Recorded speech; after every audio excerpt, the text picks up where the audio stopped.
बारिश का मौसम ना जहाँ ठंडक और खूबसूरती लेकर आता है ना, वहीं हमारे घर की सफाई को भी बहुत मुश्किल बना देता है। गीले फर्श होते हैं, मिट्टी, नमी, किचन में ज़्यादा गंदगी, कपड़ों का देर से खुशक होना और घर का बार बार मैसी हो जाना। और सबसे ज़्यादा मुश्किल तो तब होती है जब आप सफाई करके फारिग हों और थोड़ी देर बाद दोबारा घर वैसा ही नजर आ जाए।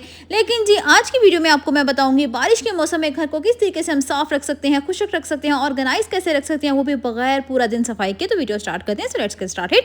अस्सलाम वालेकुम माय यूट्यूब फैमिली, कैसे आप सब लोग? उम्मीद करते हैं आप सब ठीक ठाक होंगे। मैं भी अल्हम्दुलिल्लाह बिल्कुल ठीक ठाक हूँ। तो यहाँ पे जी सबसे पहले मैं किचन की क्लीनिंग से स्टार्ट करती हूँ।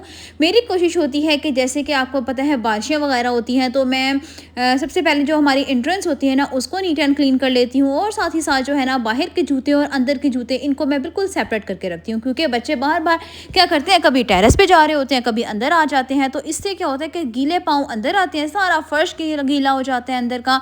तो मुझे उस चीज़ से बहुत उलझन होती है। तो सबसे पहले मेरी कोशिश होती है कि एक मैट लेके उसको बिल्कुल एंट्रेंस पे रख दूं और बच्चों के जूते हैं ना, उनको सेपरेट कर लूं।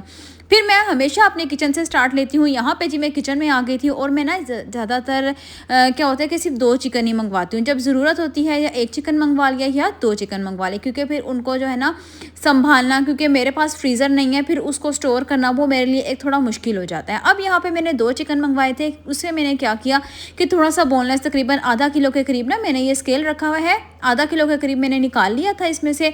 और फिर जो है ना, मैंने शामी कबाबों का सेपरेट कर दिया था।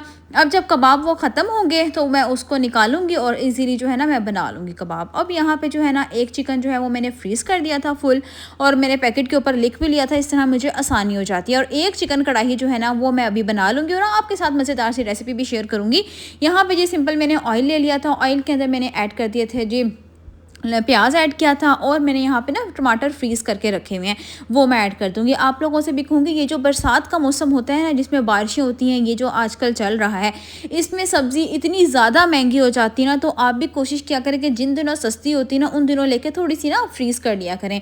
तो बस यहाँ पे ना फिर मैंने फटाफट से तब ना फ्रीज़ कर लिए थे लेके टमाटर। और अब जब मुझे ज़रूरत थी मैंने निकाला। अब उसको मैंने हल्का सा फ्राई करके ना, तो उसका एक पेस्ट बना लूँगी। यहाँ पे मैंने प्याज और टमाटर पहले इन दोनों चीज़ों को फ्राई कर लिया था।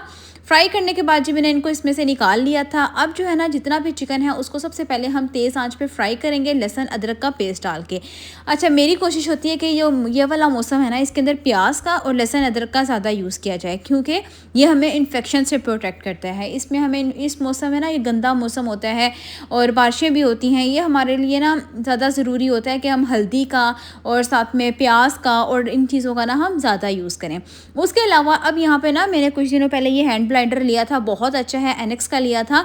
अब ना मैं जैसे ही मतलब इसको यूज़ करती हूँ ना, तो मैं साथ ही इसको ड्राई करके रखती हूँ, क्योंकि अगर हम कोई भी गीला बर्तन रख देना, अब जैसे ये है, ये तो डेली यूज़ नहीं होता ना हैंड ब्लेंडर, तो इसको क्या होगा, अगर हम गीला रख देंगे ना, तो फ़ौरन इसको फंगस लगना स्टार्ट हो जाएगी और आपकी जो मशीन है ना, वो बिल्कुल ख़राब हो जाएगी। अब मैंने क्या किया हुआ, अपने किचन में एक टॉवल रखा हुआ है। जैसे ही अब मैंने इसको यूज़ किया, साथ ही मैंने इसको अच्छे से ड्राई किया और इसको इसके बॉक्स के अंदर पैक किया, और मैं इसको इसकी जगह पे रख दूँगी, क्योंकि चीज़ों की केयर तो हमें ही करनी है ना।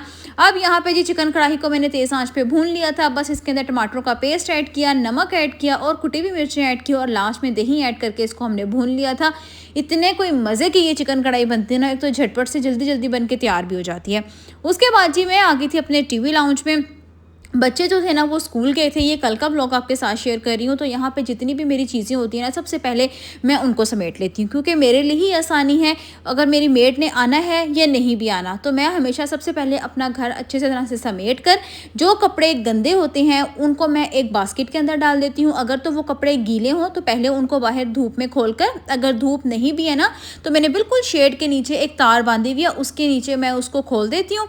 उससे क्या होता है कि जब वो कपड़े ड्राई हो जाते हैं ना, फिर मैं उनको अपने बास्केट के अंदर डालती हूँ। तो इस तरह से ये होता है कि कपड़ों में स्मेल नहीं होती है। अब यहाँ पे मैं रूम में आ गई थी। तो मेरी कोशिश होती है कि सबसे पहले जो है ना, रूम को अच्छे से क्लीन कर लिया जाए। मैं कल ये गई थी मार्केट, अपनी बेटी के शूज़ लेकर आई थी। अच्छा, मेट्रो पे ना सेल लगी हुई है, बहुत अच्छे जूते हैं बच्चों के ना, बड़ों की भी सेल है। आगे जाके आप लोगों के साथ उसके कुछ क्लिप्स भी शेयर करूंगी।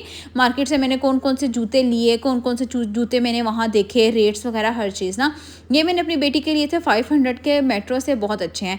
अब यहाँ पे जो है ना, जहाँ पे बच्चों ने जो कपड़े पहने हुए थे स्कूल, मतलब जब चेंज करके गए हैं, तो मैंने इनको क्या किया, सबसे पहले तार पे खोला और फिर मैंने इनको इनकी बास्केट में डाल दिया था। और साथ ही जो है ना, यहाँ पे मैं डेली अपनी ये जो बेडशीट है ना, इसको अच्छे से झाड़ कर फिर मैं जो है ना, इसको दोबारा सेट कर देती हूँ।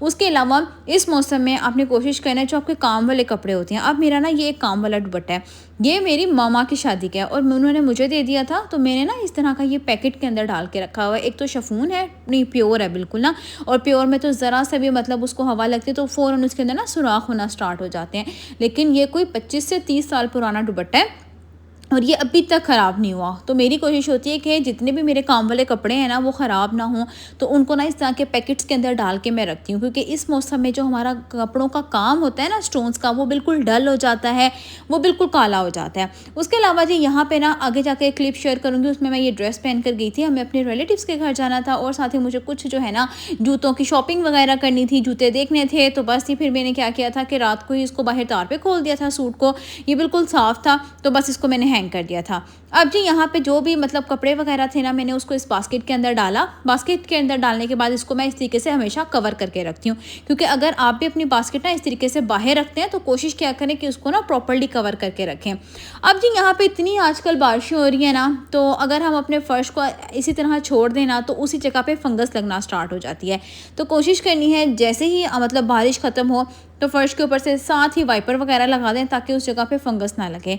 और सबसे जो हमारे मुश्किल काम होता है ना, वो है कि लॉन्ड्री करना, क्योंकि इस मौसम में बार बार बारिशें होती हैं, कपड़े ड्राई नहीं होते हैं और कपड़ों में स्मेल होना स्टार्ट हो जाती है।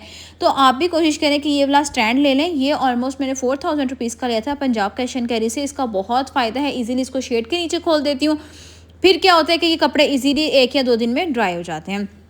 अब यहाँ पे जी हम लोग चले गए थे अपने रिलेटिव्स की तरफ, वहाँ से फिर मैं गई थी कमर्शियल मार्केट।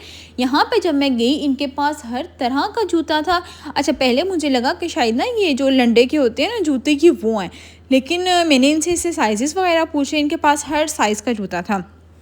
मतलब कि 8 नंबर भी था, 9 भी था, इसके अंदर 10 भी था, और इतने प्यारे प्यारे इनके पास जूते थे। हर तरह की हील्स थी, ब्लॉक हील थी, पेंसिल हील थी, और पहन के भी इतने वो कोई खूबसूरत लग रहे थे, बिल्कुल स्टाइलो जूते थे। ये जूते आप लोगों को ECS से मिल जाते हैं। मैं कोई इनकी प्रमोशन नहीं करी, मुझे खुद अच्छे लगे थे ना, क्योंकि मुझे भी लेने थे। और ये जूता तो मुझे इतना कोई प्यारा लगा ना, ये मेरा इस तरह का एक ड्रेस भी है, जो भी मैं दुपट्टा तय लगा रही थी ना, ये सेम उसके साथ मैच था, और 2000 रुपीज़ का ये जूता था। अलबत्ता मुझे ये बहुत खूबसूरत लगा, और मज़े की बात है कंफर्टेबल भी बहुत थे। तो बस यहाँ पे से फिर हम लोगों ने सारे जूते वगैरह भी देखे, आगे जाके आप लोगों को दिखाऊंगी भी सारे। तो ये जूता ये भी बहुत प्यारा लग रहा था, इतना डिसेंट था, और ये वाला भी वाइट कलर में ना बड़ा कोई खूबसूरत लग रहा था। अच्छा, ये जो शॉप है ना, ये है बिन इरफान मॉल, ये है कमर्शियल मार्केट में है। अगर आप गूगल पे भी इनकी लोकेशन डालेंगे ना तो भी आ जाएगी। उसके अलावा जी यहाँ पे आप लोग पम्प्स देखते जाएं, इतने कोई प्यारे लग रहे थे ना, हर कलर हर रंग था, जोन सा भी आपको अपने सूट के साथ मैच करना हो ना, वो आपको इस शॉप से मिल जाएगा। अच्छा, इतनी कलेक्शन ना मैंने पम्प्स के अंदर और इस तरह के शूज़ हील्स में ना मैंने अभी तक किसी शॉप पे नहीं देखी। इसके बाद ना मैं मेट्रो पे भी गई थी, ECS पे भी गई थी, इतने उनके रेट्स थे ना कि मैंने वहाँ से कोई भी चीज़ नहीं ली। मैं बताया, यहाँ पे मुझे शूज़ काफ़ी हद तक पसंद आए थे। बच्चों के नहीं थे, बच्चों के थे भी ना, तो वो थोड़े से लोकल थे, लेकिन इनके पास हम बड़ों के ना बहुत प्यारे थे। ये ब्लैक जूता ये भी बहुत प्यारा था, और इसकी हील बहुत खूबसूरत थी। तो बस यहाँ पे मैंने सोचा था ये ब्लैक वाला जूता लूँगी, क्योंकि मेरे पास एक ब्लैक सिल्क का एक ड्रेस है जिसके साथ मुझे ये मैच करना था। एक वो शॉकिंग पिंक मैंने आप लोगों को दिखाया था, वो एक मैंने वहाँ से लेना था। तो अलबत्ता मुझे यहाँ पे इनकी शूज़ कलेक्शन बहुत ही प्यारी लगी। आप लोगों को कैसी लगी, आप लोगों ने कमेंट बॉक्स में लास्ट में बताना है। उसके बाद जी यहाँ पे एक ट्रांसपेरेंट ये था, ये हर सूट के साथ चल जाएगा, इसका तो कोई रोला ही नहीं है, आप जिस सूट के साथ पहनेंगे उसके साथ चलेगा। उसके अलावा जी यहाँ पे बच्चों के जो कपड़े थे ना, वो भी बहुत प्यारे थे। ये सिंपल 1 स्ट्रिप वाले जूते थे, अगर आपको बहुत सिंपल जूते पसंद है यहाँ पे वो भी अवेलेबल थे। ये वाला जूता पता नहीं क्यों मैंने स्टार्टिंग में भी देखा और बार बार मेरा हाथ ना इसी जूते पे जा रहा था। एक ये ब्राउन कलर का, मुझे ये भी बहुत प्यारा लगा था। उसके अलावा जी फिर मैं आ गई थी इनके कपड़ों वाले सेक्शन में। कपड़े भी इनके पास बहुत प्यारे थे। अच्छा, बच्चों के फैंसी भी थे इनके पास, ये रहे नेट के भी थे, और उसके अलावा अगर आपको काम वाले चाहिए ना शीशा सिल्क पे या फिर टसल सिल्क पे, वो भी काफ़ी हद तक पड़े हुए थे इनके पास। और सबसे बड़ी बात, रेट्स बहुत अच्छे थे, क्योंकि हम बच्चों को इतने महंगे तो नहीं पहना सकते ना। 4000 का इतना अच्छा नीचे गरारा और ऊपर शर्ट। आगे जाके दिखाऊंगी मैं, वो मैंने अपनी बेटी का वहाँ यहाँ से लिया। ये वाला ड्रेस ना, ये कलर इतना खूबसूरत लग रहा था, ये शीशा सिल्क के ऊपर बना हुआ था। लेकिन बच्चों के ना इस तरह के प्यारे लगते हैं, किसी इवेंट वगैरह पे हो या क्लोज इवेंट हो ना, उसके लिए। एक ये वाला सूट था, ये भी मुझे बड़ा प्यारा लगा था। ये दोनों ड्रेसेस मुझे बड़े अच्छे लगे थे, लेकिन जो ये वाला था ना, इस गरारे का जो फेयर था ना, हम उसको फेयर कहते हैं, मतलब काफ़ी ज़्यादा था, तो उस लिहाज से मुझे ये वाला ड्रेस प्यारा लगा था। तो इसके अंदर 2-3 कलर्स और भी थे। और साथ में मैं गई थी यहाँ पे मेट्रो पे बस सो थी कलेक्शन ना। तो जी ये था आज का व्लॉग, कैसा लगा कमेंट बॉक्स में लाजमी बताना, वीडियो को लाइक और शेयर करना, चैनल को सब्सक्राइब कर देना। मिलती हूँ नेक्स्ट व्लॉग में अगली वीडियो तक के लिए, अल्लाह हाफिज़।